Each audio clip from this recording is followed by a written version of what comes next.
আসসালামু আলাইকুম গাইস, কি অবস্থা সবার, কেমন আছেন? আশা করি সবাই ভালো আছেন। তো বরাবর মতো নিলাম আজকে একটা নতুন ব্লগ ভিডিও। তো গাইস, এটা আমার লাইফের ফার্স্ট ব্লগ ভিডিও। তো আমি আজকে শুট করতেছি রাস্তার থেকে, কারণ পুরো জোরে বৃষ্টি হয়েছে, ঘরে তো থাকাই গেত না। তারপরে ভাবলাম যে আপনার জন্য একটা ব্লগ ভিডিও দেওয়া যায়। তো তারপরে আমি আর চ্যানেলের মালিক ওনার জয়দুর আলী মন্ডল, তো আমার ভাগ্না ভাই সম্পর্কীয়, মানে আমরা দুই মামা ভাগ্না, মানে সে মামা ভাগ্না মানে আর কি ফ্রেন্ড লেভেলে মানে। তারপর ফ্রেন্ড গুলাই মানে হয়তো আমরা দুইজনে একসাথে বেরোলাম যে একটা ব্লগ ভিডিও তাহলে ঠিক করা যাক, যেহেতু বাড়িতে রয়েছি। তো এই চ্যানেলের নাম হইলো, তার নামটা জানি কি আসাল, জয়দেব ফান ক্লাব।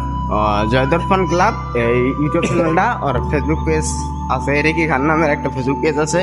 তো আপনারা এই ফেসবুক পেজ আর জয়দর ফান ক্লাব ইউটিউব চ্যানেলটা সাবস্ক্রাইব করবেন, আর ফেসবুক পেজটা ফলো করে রাখবেন, রেকি খান। তো আজকের ভিডিওটা এই পর্যন্তই। ভালো লাগলে লাইক সাবস্ক্রাইব করে দিবেন, আর ফেসবুকে থেকে দেখে থাকলে পেজটা ফলো করে দিবেন। Thank you.